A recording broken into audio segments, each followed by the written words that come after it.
क्या नवाज शरीफ साहब जनरल आसिम मुनीर साहब से जान छुड़ा सकते हैं? क्योंकि जनरल आसिम मुनीर अपने कद से बहुत बड़े हो चुके हैं और वो जनरल आसिम मुनीर को इस स्टेज के ऊपर फारिग भी कर सकते हैं। जनरल आसिम मुनीर हो सकता है दोनों भाइयों को गिरफ्तार कर लें, उनको जेल में डाल दें, दोबारा अटक में डाल दें और इमरान खान के साथ बातचीत करना शुरू कर दें। अब हमें ये पता चल रहा है कि हमारी ये सारी बकवास और सारी गाली गलौज होती थी, उसकी कोई हकीकत किसी भी किस्म की नहीं थी। पाकिस्तान गजा में अपनी फौज भेजने के लिए तैयार है। ये अब गजा की रिकंस्ट्रक्शन से भी पैसे बनाना चाहते हैं। वो पाकिस्तानी कंपनीज इन्हीं के सब चेले चांटों की और रिश्तेदारों की होंगी। एक बुरी खबर वो भी है जहां हम सुनते हैं कि इस्लामाबाद हाई कोर्ट के 3 सीनियर जज साहिबान जो हैं वो शायद इस हफ्ते मुस्ताफी हो जाए। अस्सलाम वालेकुम, this is Mohit Pirzada in Washington United States. आज 30 नवंबर 2025 है, इतवार का दिन है। बहुत इंटरेस्टिंग, बहुत ही दिलचस्प, बहुत ही मज़ेदार किस्म की सूरत हाल हमारे सामने, क्योंकि जनरल आसिम मुनीर साहब का डेडलाइन पे डेडलाइन गुजरती चली जा रही है। उनका नोटिफिकेशन इशू नहीं हुआ। 28 तारीख की रात गुजर गई, 29 तारीख का दिन गुजर गया, 29 तारीख की रात गुजर गई, 30 नवंबर का दिन शुरू हो गया। लेकिन जनरल आसिम मुनीर साहब stroke field marshal stroke commander of the defence forces का जो नोटिफिकेशन लीगल एक्सपर्ट्स और सिक्योरिटी एक्सपर्ट समझते हैं कि इशू होना चाहिए, वो इशू नहीं हो सका, जिसकी वजह से सोशल मीडिया पे बहुत ही एक इंटरेस्टिंग, मज़ेदार किस्म की, चस्केदार किस्म की डिबेट इस वक्त हो रही है। और बहुत से हमारे दोस्त हैं, उन्होंने ये उम्मीद लगा ली है कि शायद नवाज शरीफ साहब हिम्मत कर रहे हैं, नवाज शरीफ साहब में कोई स्पाइनल कॉर्ड आ गई है, उनकी कोई कमर की हड्डी मजबूत हुई है और वो हिम्मत करके जनरल आसिम मुनीर साहब को लटका के उनसे जान छुड़ाना चाह रहे हैं एक ही दफ़ा। यही है कि उनको ब्लैकमेल कर रहे हैं, उनसे कुछ अपने मुतालबात जो है वो मनवाना चाह रहे हैं। ये किस किस्म का मामला है? इस डिबेट के डिफरेंट पहलू क्या है? क्या नवाज शरीफ साहब जनरल आसिम मुनीर साहब से जान छुड़ा सकते हैं? ये तमाम चीज़ों के ऊपर मैं क्विक एनालिसिस आपके सामने रखूंगा। अब दूसरी वो सूरत हाल है जहां मैं चाहता हूं कि आप सब लोग जो है मुझे मुबारकबाद दें। अगर मुबारकबाद मुझ तक नहीं पहुंचा सकते तो कम से कम अपने घर में ज़रूर दें, क्योंकि मैंने जो एक दिन पहले वीलॉग में आपके सामने एनालिसिस रखा था कि ये मिस्र के फॉरेन मिनिस्टर जो पाकिस्तान आए हैं, जिसके बारे में पाकिस्तान के अखबारात में बहुत ही बुलंदबाग दावे किए जा रहे हैं कि दोनों मुल्कों के दरमियान में एक स्ट्रेटिजिक रिलेशनशिप है, ट्रेड के मामला हैं, मिलिट्री टू मिलिट्री रिलेशनशिप है, ए भी है तो ए भी है। वो कुछ भी नहीं है, वो सिर्फ और सिर्फ गजा के अंदर जो है वो पाकिस्तान के ट्रुप्स भेजने के मामले को फाइनलाइज किया जा रहा है। और दोनों मुल्क और सारे के सारे जो मुल्क वहाँ ट्रुप्स भेजना चाहते हैं, वो ये भी चाहते हैं कि गजा की रिकंस्ट्रक्शन के लिए जो इनिशियली $53 बिलियन की बात हुई थी और जो हो सकता है कि फंड्स बढ़ जाएं, उसमें पाकिस्तान भी अपना एक शेयर देख रहा है। यानी पाकिस्तान की जो रजीम, पाकिस्तान तो वैसे कहना नहीं चाहिए, हम गलत, चूँकि हम अल्फाज की लुगत में अल्फाज में फंस जाते हैं, लिंग्विस्टिक्स के अंदर फंस जाते हैं। पाकिस्तान नहीं, पाकिस्तान के अंदर जो माफिया बैठा हुआ है, शरीफ सरदारी आसिम रजीम, ये अब गजा की रिकंस्ट्रक्शन से भी पैसे बनाना चाहते हैं पाकिस्तानी कंपनीज के नाम पे। वो पाकिस्तानी कंपनीज इन्हीं के सब चेले चांटों की और रिश्तेदारों की होंगी। तो वो चीज़ कंफर्म हो गई है जब अब से बहुत घंटे पहले इसहाक डार साहब की स्टेटमेंट सामने आई है कि पाकिस्तान गजा में अपनी फौज भेजने के लिए तैयार है। ताहम हम जो है वो किसी कॉम्बैट में हिस्सा नहीं लेंगे हमास के खिलाफ। मैं वो भी आपको एक्सप्लेन करूंगा। और इजिप्ट के फॉरेन मिनिस्टर ने अकॉर्डिंग टू पाकिस्तानी न्यूज़पेपर्स ये कह दिया है कि गजा की रिकंस्ट्रक्शन जो होगी, जो तामीर नौ होगी, उसमें पाकिस्तान का रोल होना चाहिए। एक बुरी खबर वो भी है जहां हम सुनते हैं कि इस्लामाबाद हाई कोर्ट के 3 सीनियर जज साहिबान जो हैं वो शायद इस हफ्ते मुस्ताफ़ी हो जाए। और ज़ाहिर है इन चीज़ों से न थी बहुत सी चीज़ें वैसे दुनिया में बहुत हो रही हैं, पाकिस्तान में भी बहुत हो रही हैं। अमेरिका में जहाँ मैं बैठा हूँ, यहाँ हर 4 घंटे बाद एक नई बहुत बड़ी डेवलपमेंट हो जाती है।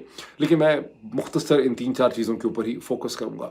सबसे पहले इस इंतहाई मज़ेदार दिलचस्प किस्म की सूरत हाल और इस पर जो स्पेकुलेशन है जनरल आसिम मुनीर साहब के हवाले से। अब नोटिफिकेशन की डेडलाइन तो गुजर गई, ज़ाहिर है बहुत ज़्यादा इस पर बहस हो रही है, कार्टून भी बन रहे हैं। लेकिन डॉन के अंदर एक बहुत ही सुलझा हुआ एनालिसिस बाकर सज्जाद सैयद साहब का छपा है। और वो एनालिसिस ये कहता है कि 2024 में जब 26वीं आईनी तरमीम पास हुई थी, तो उस वक्त आर्मी एक्ट में भी चूँकि अमेंडमेंट कर दी गई थी, जहाँ पे service chiefs, army, air force, navy के सर्विस चीफ्स की मुद्दत मुलाजमत जो है उससे 3 से 5 साल बढ़ा दिया गया था। वहाँ ये भी लिख दिया गया था कि अब इसे समझा जाएगा कि ये जो अमेंडमेंट अभी की गई है नवंबर 2024 में, ये आर्मी एक्ट हमेशा से इसी तरह का था, यानी मज़ीद कुछ करने की ज़रूरत नहीं है। और उसी वक्त से लोगों ने ये कहना शुरू कर दिया था, जैसे मुनीर फारूक साहब हैं और बहुत से जर्नलिस्ट हैं, कि अब कोई नोटिफिकेशन या ऑर्डर की ज़रूरत नहीं होगी और अब जनरल आसिम मुनीर जो हैं वो 2027 तक आराम से वो पाकिस्तान के आर्मी चीफ रहेंगे, स्ट्रोक फील्ड मार्शल। لیکن باقر سجاد سید کے کہتے ہیں کہ اب ایک نیا مسئلہ کھڑا ہو گیا ہے. سیکیورٹی ایکسپرٹس اور لیگل ایکسپرٹس یہ کہتے ہیں کہ چونکہ 27ویں آئینی ترمیم کے اندر جنرل صاحب نے اپنے آپ کو commander of the defence forces بھی بنا دیا ہے اور اس میں انہوں نے کمانڈ سنبھال لی ہے، وہ سپیریئر ہوں گے پاکستان ایئر فورس کے چیف سے، وہ سپیریئر ہوں گے، سینئر ہوں گے پاکستان کی نیول چیف سے. تو نیول چیف اور ایئر فورس چیف اور سب کو ان کے نیچے لایا گیا ہے. سائبر کمانڈ اور نیوکلیر کمانڈ بھی ان کے نیچے چلی جائے گی اور ایک 4 اسٹار نیوکلیر کمانڈ کے جنرل کی اپوائنٹمنٹ بھی ہونی ہے on the recommendation of the army chief اور the commander of the defence forces. In view of this Baqir Sajjad Syed کے کہتے ہیں ان ویو آف دس تمام سیکیورٹی ایکسپرٹ جن سے انہوں نے بات کی ہے اینڈ لیگل ایکسپرٹ جن سے انہوں نے بات کی ہے، یعنی افواج پاکستان کے جو افسران سے بھی انہوں نے بات کی ہے جن کے نام انہوں نے نہیں لیے، وہ سمجھتے ہیں کہ in view of this new structure, in view of the re engineering of this office of the commander defence forces, اب نوٹیفیکیشن اور آرڈر جو ہے اس کا ایشو ہونا جو اس تمام چیزوں کو ایکسپلین کر سکے وہ بہت ناگزیر ہے، انیویٹیبل ہے، اس کے بغیر معاملہ نہیں چل سکے گا.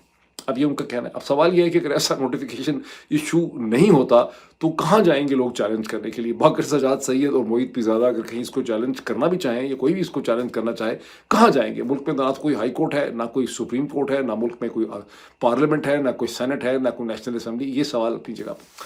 اچھا، ایک اس میں ایک اور بھی اینگل ہے، وہ اینگل بھی بعض لوگ اٹھا رہے ہیں. وہ اینگل یہ ہے کہ نوٹیفیکیشن کے لٹک جانے کی وجہ یہ ہے کہ نواز شریف صاحب جو ہیں وہ اسپائنل کارڈ دکھا رہے ہیں، ان میں ایک ہمت پیدا ہو گئی ہے اور وہ جنرل عاصم منیر کو اس اسٹیج کے اوپر فارغ بھی کر سکتے ہیں. ویسے تو نواز شریف صاحب کے پاس 101 ریزنز ہوں گے جنرل عاصم منیر کو فارغ کرنے کے لیے، کیونکہ جنرل عاصم منیر اپنے قد سے بہت بڑے ہو چکے ہیں. نواز شریف ان کو لے کر آئے تھے لیکن اب ساری کی ساری بساط جو ہے، سارا کا سارا سسٹم جو ہے وہ جنرل عاصم منیر کی چھڑی کے گرد گھوم رہا ہے. تو نواز شریف صاحب کی دلی خواہش تو ہو سکتی ہے کہ اگر میں کوئی ایسی میجیکل ٹرک کھیلوں اور میں جنرل عاصم منیر سے جان چھڑا لوں. لیکن یہ کیسے ممکن ہو سکتا ہے؟ کیونکہ وہ زمانہ پاکستان میں ختم ہو گیا. پاکستان میں ایک زمانہ تھا جب 1999 میں نواز شریف صاحب نے یہ سوچا تھا کہ میں نے آرمی چیف لگا دوں گا تو اسے مان لیا جائے گا. جب انہوں نے جنرل ضیاء الدین بٹ جو ہیں ان کو، جو اس وقت DG ISI تھے، ان کو انہوں نے باقاعدہ تمغے شمغے فیتے شیتے لگا کے PTV سے شام کے 5 بجے ان کو پاکستان کا آرمی چیف بنا کے اعلان بھی کر دیا تھا. لیکن جنرل مشرف کے ساتھیوں نے اسے ماننے سے انکار کر دیا تھا. لیکن وہ فکشن کہ پاکستان کا آرمی چیف، ایک پاکستان کا پرائم منسٹر جو ہے وہ خواہ نواز شریف ہو یا عمران خان ہو، وہ ایک آرمی چیف کو ہٹا سکتا ہے آرمی چیف کی مرضی کے خلاف اور ایک نیا آرمی چیف لگا سکتا ہے، فوج اسے تسلیم کر لے گی. وہ جو ایک فکشن تھی وہ فکشن اب ختم ہو چکی ہے. وہ شاید فکشن 2022 تک ایگزسٹ کرتی تھی، 2021 تک ایگزسٹ کرتی تھی، لیکن وہ فکشن ختم ہو چکی. اب تو صورتحال یہ ہے کہ جنرل عاصم منیر تمام پاکستان کے پورے سسٹم میں، جو اسلام آباد میں سسٹم ہے، اس پہ وہ قابض ہیں. جگہ جگہ انہوں نے اپنے جو اپوائنٹڈ لوگ جو ہیں وہ بٹھائے ہوئے ہیں. تو نواز شریف صاحب کے پاس آج اتنی اسپیس ہے ہی نہیں کہ وہ اگر ایز اے پرائم منسٹر یعنی شہباز شریف صاحب کے ذریعے ایک آرڈر کروائیں تو اسے جنرل عاصم منیر مان لیں. جنرل عاصم منیر ہو سکتا ہے دونوں بھائیوں کو گرفتار کر لیں، ان کو جیل میں ڈال دیں، دوبارہ اٹک میں ڈال دیں اور عمران خان کے ساتھ بات چیت کرنا شروع کر دیں. ایک تو یہ اس کا پہلو ہے. دوسرا اس کا ایک پہلو یہ ہے کہ ہاں ایک صورتحال ہو سکتی ہے، یہ صرف ہم تھیوریٹیکل بات کر رہے ہیں، بالکل ایک تھیری کی حد تک بات کر رہے ہیں، کہ اگر نواز شریف صاحب نے اپنا ایک ہوم ورک کیا ہو اور ان کی پاکستان کی فوج کے اندر کسی طاقتور دھڑے کے ساتھ ایکویشن ہو اور وہ جنرل عاصم منیر کی بجائے کسی اور آرمی چیف کے اس وقت نوٹیفیکیشن کروا دیں شہباز شریف سے، تو وہ فوج کا دھڑا جو ہے وہ جنرل عاصم منیر کو ہٹا دے اور چیزوں کو سنبھال لے اور کنٹرول حاصل کر لے. لیکن apparently on the face of it اس وقت جنرل عاصم منیر نے فوج پہ اس قسم کا کنٹرول کر لیا ہے کہ فوج کے اندر کوئی بھی جنرل یا گروپ آف جنرل ایسا نظر ہی نہیں آتا جو جنرل عاصم منیر کو وہاں پر چیلنج کر سکے. تو یہ بات بھی کوئی جاتے ہوئے ہمیں کسی ڈائریکشن میں نظر نہیں آتی ہے. بعض دوستوں نے، ہمارے بہت ہی انفلوئنشیل بعض دوست ہیں، انہوں نے یہ دعویٰ کر دیا ہے کہ نواز شریف صاحب کا مسئلہ یہ ہے کہ انہوں نے یہ نوٹیفیکیشن اس لیے لٹکایا ہوا ہے 2 دن سے کہ وہ عاصم منیر سے یہ مطالبہ کر رہے ہیں کہ عمران خان کا فیصلہ کر دیں، بیکاز وہ سمجھتے ہیں کہ عمران خان کا اگر فیصلہ کر دیا جائے یہی سٹیج ہے کہ عمران خان کا کوئی فیصلہ ہو جائے. اب عمران خان کا کیا فیصلہ ہو سکتا ہے؟ یعنی یہ تو خطرناک قسم کی بات ہے کہ عمران خان کا کیا فیصلہ ہو سکتا ہے. इमरान खान का कोई भी फैसला ना नवाज शरीफ साहब को सूट करेगा, ना इसे कहते हैं जनरल आसिम मुनीर को सूट करेगा। दोनों को इस स्टेज पे यही सूट करता है कि इमरान खान जेल में ही रहें और एक स्टेटस को जो है वो बरकरार रहे। और जो बहुत से लोगों के जहन में है कि इमरान खान को कत्ल किया जा सकता है या मारा जा सकता है, सियासी एतबार से इमरान खान को इस तरह से, जबकि वो जेल में है, उन्हें कत्ल कर देना और मार देना जो है वो दोनों साइड्स के लिए, तमाम साइड्स के लिए बहुत ज़्यादा ख़तरनाक होगा।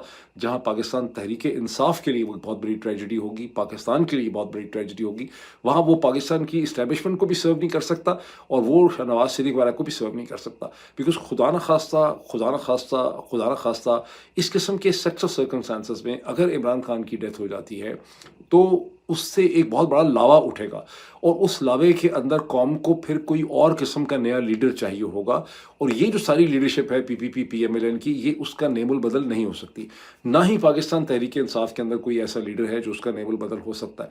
वैसे इस्टेब्लिशमेंट ने, ये आम एक कयास है, लोगों को शक है कि उन्होंने एक अल्टरनेट लीडरशिप किसी एक इंसान की शक्ल में नहीं, 2 4 5 6 लोगों की शक्ल में उन्होंने मुख्तलिफ लोगों को कल्टीवेट किया हुआ है और उनकी ब्रांड पावर को मुख्तलिफ इंटेलिजेंट तरीकों से वो बढ़ा भी रहे हैं। अब मैं इसकी मज़ीद डिटेल में नहीं जाना चाहता, जिसको समझ आए उसको समझ आए, जिसको ना समझ आए उसका भी भला, जिसको आ जाए समझ उसका भी भला।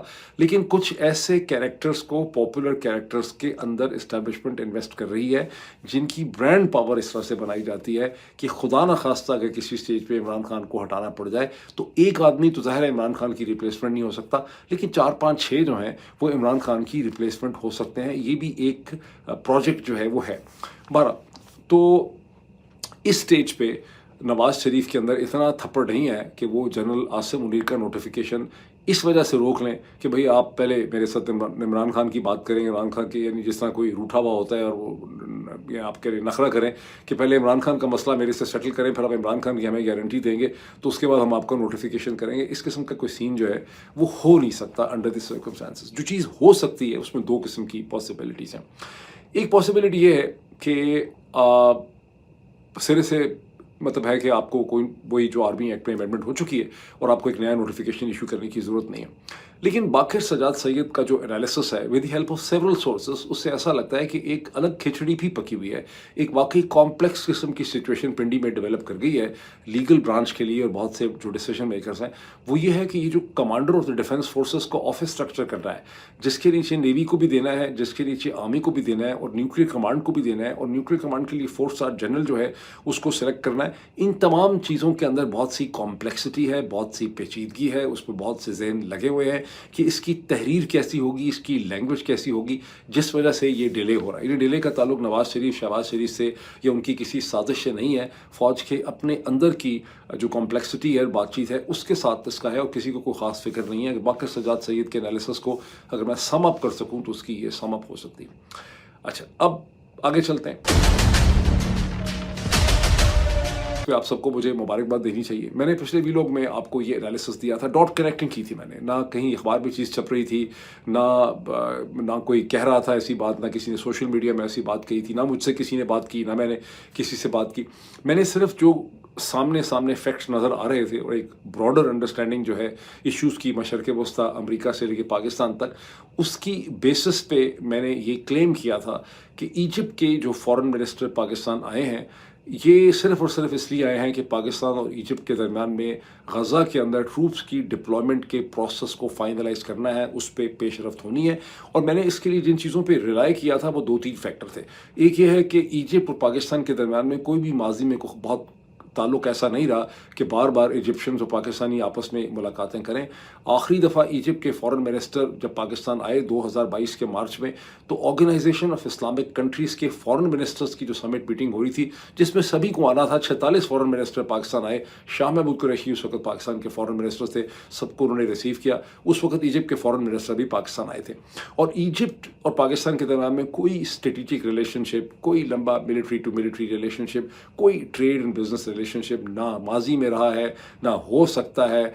दोनों के अपने अपने चैलेंजेस हैं। पाकिस्तान के मखसूस एक इंडिया सेंट्रिक किस्म के चैलेंजेस हैं इस खत्ते के अंदर। इजिप्ट के अपने एक किसे कहते हैं मशरक़ वस्ता के चैलेंजेस हैं। इकनॉमिक चैलेंजेस मुख्तलिफ, स्ट्रेटजिक चैलेंजेस मुख्तलिफ, मिलिट्री चैलेंजेस मुख्तलिफ। लेकिन कुर्बत में जो इजाफा हमने मई से अब तक गुज़िश्ता 6 माह में देखा है, उस तमाम का ताल्लुक इसराइल और स्ट्रोक गज़ा और अमरीका के इस प्लान से। ایگزیکٹلی وہی ہوا ہے. 2 ہیڈ لائنز چھپیں ڈان اخبار کے اندر اب سے بہت گھنٹے پہلے. ایک یہ کہ اسحاق ڈار صاحب نے کہا ہے کہ پاکستان اپنے ٹروپس بھیجنے کے لیے تیار ہے, بھیج سکتے ہیں اپنے ٹروپس, لیکن ہمارے ٹروپس جو ہیں وہ حماس کو ڈس آرم کرنے کا کام نہیں کریں گے. ہم حماس کے ساتھ کوئی کامبیٹ اپنے لیے رول میں نہیں دیکھتے. ہمارا رول تو یہ ہے کہ ہم صرف بارڈرز کے اوپر پیس مینٹین کریں گے اور ہم جو ایک سیز فائر ہے اس کو ہم انشور کریں گے. یہ ان کا ڈار صاحب کا کہنا ہے, اور لمبی چوڑی ڈار صاحب نے اس پہ بات چیت کی.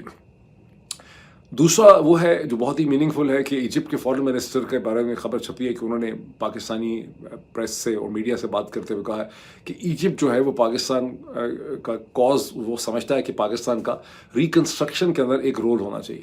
یہ خالی پاکستان نہیں سوچ رہا, ایجپٹ نہیں سوچ رہا, ترکی, یہ سارے کے سارے غریب ممالک جو وہاں پہ جا رہے ہیں یہ اس چکر میں ہیں کہ جو فنڈ $53 بلین کا جس کے پیسے سعودی عرب, متحدہ عرب امارات اور قطر وغیرہ نے دینے ہیں, اس میں سے سب اپنا اپنا شیئر مانتے ہیں. اب آپ اندازہ لگائیں کہ پاکستان میں نہ کوئی جمہوریت ہے, نہ کوئی گورنمنٹ ہے, نہ کوئی ریپرزنٹیشن ہے, کوئی نہ رول آف لا ہے. تو یہاں پہ جو کمپنی اس کو غزہ میں رول ملے گا وہ شریف زرداری عاصم کی ہی رشتہ داروں کی کمپنیاں ہوں گی, انہی کے رشتے چیلے چھانٹے ہوں گے جن کی کمپنیاں ہوں گی جن کو وہاں پہ رول ملے گا. تو یہ 2 چیزوں کی پیش رفت ہوئی ہے اور جس کا میں نے کوئک انالیسس آپ کو پہلے دے دیا تھا. اب آئے اس چیز کے اوپر کہ جو ڈار صاحب کہتے ہیں کہ ہمارا کوئی کامبیٹ میں رول نہیں ہوگا, اور 2-4 دن 5 دن پہلے, کچھ دن پہلے پاکستان کے ڈیفنس منسٹر بھی میرا خیال عقیل ملک صاحب نے کسی پروگرام میں یہ کہہ دیا تھا, بیرسٹر عقیل ملک نے جو اسٹیٹ منسٹر ہیں لا اینڈ پارلیمنٹری افیئرس کے, انہوں نے کہا تھا کہ ہاں ہم لوگ حماس کو ڈس آرم کریں گے, ہماری فورسز جب جائیں. کسی پروگرام میں انہوں نے کہہ دیا تھا. اس پہ خواجہ آصف صاحب نے بڑا ریئیکٹ کیا, انہوں نے کہا دس از نان سینسیکل, ہمارا ایسا کوئی رول نہیں ہوگا. لیکن ان دی اینڈ ہمارا یہ رول ہوگا, اسے ہم ڈینائی کرتے رہیں گے لیکن ہمارا یہ رول ہوگا. اس کی وجہ ہے, دیکھیے اس کی بہت سی وجوہات ہیں. ترکی بھی بہت مچل رہا ہے وہاں جانے کے لیے, اور ترکی نے باقاعدہ 2000 جو اس کے ٹروپس ہیں, سپاہی ہیں فوج کے, ان کی باقاعدہ ٹریننگ وغیرہ بھی شروع کر دی, اور یہ ساری خبریں اس حوالے سے اسرائیل کے اخباروں میں, ٹائمز آف اسرائیل وغیرہ کے اندر چھپ رہی ہیں. لیکن اسرائیلی مسلسل اسے ویٹو کر رہے ہیں.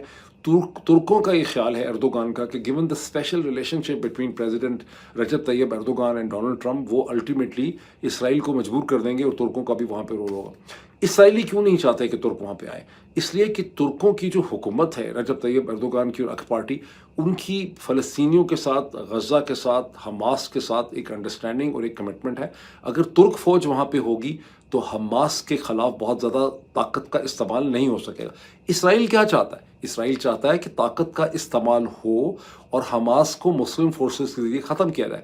حماس کو چھوڑنا تو نہیں ہے, اور حماس نے یعنی حماس کو سروائیو کرنے کا اور ایڈجسٹ کرنے کا رائٹ تو نہیں ہے. تھرو آؤٹ اس 2 سال کے درمیان میں جو کیمپین تھی prime minister Benjamin Nitin Yahoo کی, وہ کیا تھی کہ میں نے حماس کو جڑ سے اکھاڑ کے پھینکنا ہے, ہم نے حماس کو ختم کرنا ہے, ہم نے اس کو ڈیفینگ کرنا ہے, ہم نے اسے ایریڈیکیٹ کر دینا ہے. اب اس ایریڈیکیشن کے پروسیس میں جسے اسرائیل خود نہیں کر سکتا اور امریکہ اس کو آ کے نہیں کرنا چاہتا اور دونوں کے لیے مناسب بھی نہیں ہے, اس کا انہوں نے حل یہ نکالا ہے کہ مسلم سپاہیوں, مسلم سپا, مسلم فوج کے ذریعے یہ کرنا ہے. ترکی کی فوج اس کے لیے کارآمد نہیں ہو سکتی. ناٹ دیٹ کہ ٹرکش فوج کا کوئی بڑا کیریکٹر ہے, اس لیے کہ اس کے پیچھے جو پولیٹیکل اینٹی کھڑی ہے اک پارٹی کی, وہ اس کی اجازت نہیں دے گی. اور اسرائیل کو اس کی بات سمجھ آ رہی ہے, ورنہ اسرائیلیوں میں اور ترکیوں میں کوئی بہت دشمنی نہیں ہے. شاید ترکوں نے گزشتہ 70 سال میں اتنی زیادہ بکواس اسرائیل کے خلاف نہیں کی جتنی پاکستانیوں نے کی ہے. لیکن اب ہمیں یہ پتہ چل رہا ہے کہ ہماری وہ ساری بکواس اور ساری گالی گلوچ ہوتی تھی, اس کی کوئی حقیقت کسی بھی قسم کی نہیں تھی. ہمیں اپنی حقیقت کھل کے سمجھ آ گئی. سو اسرائیل ہمیں تو ویٹو نہیں کر رہا, ترکی کو ویٹو کر رہا ہے. اب یہ کامبیٹ کس طرح سے ہوگا, جو ڈار صاحب کہتے ہیں کامبیٹ نہیں ہوگا, ڈیفینیشنز بدلنے لگ جائیں گی. آپ یہ خبریں سنیں گے کہ وہاں پہ ٹیررسٹ ہیں, وہاں پہ مسکرینٹس ہیں, وہاں پہ القاعدہ آ گیا ہے, وہاں پہ آئیسس کی پریزنس ہے, آئیسس نے حملہ کیا, شب خون مارا پاکستان کی فوج پہ, 2 سپاہی بیچارے جو ہیں وہ جام بحق ہو گئے اور شہید ہو گئے, اور اس کے جواب میں پاکستان کی فوج نے جوابی کارروائی کی. یہ اس طرح کی ایک کہانی بنے گی فیوچر میں آپ کو, اور کامبیٹ وہاں پہ ڈیفینیٹلی ہوگا, بیکاز الٹیمیٹلی کامبیٹ ہی کے لیے جا رہے ہیں. اسرائیل کو کامبیٹ ہی کی ضرورت ہے وہاں پہ, وہ اور تو مقصد ہی کوئی نہیں وہاں پہ. تو یہ اب کی سچویشن ہے. یہ ویسے بڑا اچھا ہوا آپ سب کے ساتھ اور ہم سب کے ساتھ کہ ہمیں اپنی زندگیوں میں اپنے کردار اور اپنے کیریکٹر کو شیشے میں دیکھنے کا موقع مل گیا. ورنہ ہم خواہ اپنے آپ کو پتہ نہیں کیا کچھ سمجھتے رہتے, یہی سمجھتے سمجھتے ہم دنیا سے چلے جاتے اور ہمیں پتہ ہی نہ ہوتا کہ ہم پاکستانی قوم کا اصل کیریکٹر کیا ہے. تو یہ جو غزہ کے بعد اور اب جو کچھ ہو رہا ہے, اس میں شیشے کے اندر ہمیں اپنے اصل کیریکٹر کو دیکھنے کا موقع مل رہا ہے. اچھا ہے, حقیقتوں کو سمجھ کے جیئیں, یہ بڑا اچھا ہوتا ہے. ابھی موونگ فارورڈ, یہ تو ہو گئی, اس کے حوالے سے خاصی بات ہو گئی. اسلام آباد ہائی کورٹ سے جو بری خبر ہے وہ یہ ہے کہ اسلام آباد ہائی کورٹ کے 3 جج صاحبان, جس میں جسٹس طارق محمود جہانگیری, جس میں بابر ستار, اور جس کے اندر سردار اسحاق اعجاز خان جو ہیں, یہی میرے خیال ان کا نام ہے, سردار اعجاز اسحاق خان, ये तीनों जो हैं अगले 2-4 दिनों में, इसी हफ्ते जो हफ्ता शुरू हो रहा है मंडे ऑनवर्ड्स, ये रिज़ाइन कर देंगे और इन्होंने अपना माइंड जो है वो बिल्कुल बना लिया है। ये कैसे पता चला है? ये ऐसे पता चला है कि लोगों ने नोट किया है कि इन तीनों जज साहिबान ने गुज़िश्ता 2-4 दिन में, जब से 27वीं तरमीम आई है, उसके बाद से अपने चेंबर्स में और अपने ऑफिसेज़ के अंदर इनकी जितनी भी प्राइवेट चीज़ें थीं, किताबें थीं, नोटबुक्स थे, अगर घर से कोई फर्नीचर लाया हुआ था, कोई इनकी तस्वीर थीं, कोई दस्तावेज़ात थीं, कोई डिग्रियाँ थीं, वो सब इन्होंने निकाल के खामोशी से अपने घरों में वापस भिजवा दी हैं और इन्होंने माइंड मेकअप कर लिया है कि ये अब यहाँ रिज़ाइन कर देंगे। तो मंडे के बाद, मंडे ट्यूसडे किसी भी दिन आप ये एक्सपेक्ट कर सकते हैं कि जस्टिस बाबर सत्तार, ये आप समझें कि जो प्राइड थी इस्लामाबाद हाई कोर्ट की, जिसने गुज़िश्ता 2 बरस में चैलेंज कर रखा था मिलिट्री इस्टेब्लिशमेंट को और जिन्होंने पाकिस्तान में एक रूल ऑफ लॉ के लिए आवाज़ उठाई हुई थी, वो सारे जजेस अब यहाँ से जा रहे हैं। तो जस्टिस तारिक महमूद जहांगीरी, जिन्होंने बहुत स्टैंड लिया, मुख्तलिफ पिटिशन्स उनके सामने मिसिंग पर्सनस की आई, मेरे ख्याल है उनके सामने वो जो कश्मीरी शायर थे अहमद फरहाद, उनकी पिटिशन आई, तो उन्होंने बहुत उस पर उन्होंने स्टैंड लिया हुआ था। और बाबर सत्तार, कुछ मुझे कहने की ज़रूरत नहीं है, और इसी तरह से सरदार एजाज साहब, तो ये तीनों यहाँ से जा रहे हैं। और तारिक महमूद जहांगीरी साहब को निकालने के लिए तो एक फजूल किस्म का डिग्री का भी केस बनाया हुआ है कि उनके पास LLB की डिग्री नहीं है। कराची यूनिवर्सिटी पे दबाव डाल के उनसे एक स्टेटमेंट जो है वो हासिल कर ली है और वो केस भी मसलसल चल रहा है और उसको अपनी मर्ज़ी के एक बेंच में लगा रहे हैं। और वो मेरा ख्याल है 2 दिसंबर उसकी तारीख है, उससे पहले ही मेरा ख्याल है 1 दिसंबर को जस्टिस तारिक महमूद जहांगीरी भी रिज़ाइन कर देंगे, बाबर सत्तार भी रिज़ाइन कर देंगे और इसे कहते हैं सरदार एजाज साहब भी रिज़ाइन कर देंगे। तो ये अब तक की सूरत हाल है। वैसे तो बहुत सी डेवलपमेंट्स हो रही हैं, लेकिन मैं इसी के ऊपर बात ख़त्म करता हूँ। अभी इतना ही, फिर आपसे मुलाकात होगी। बहुत शुक्रिया, थैंक यू।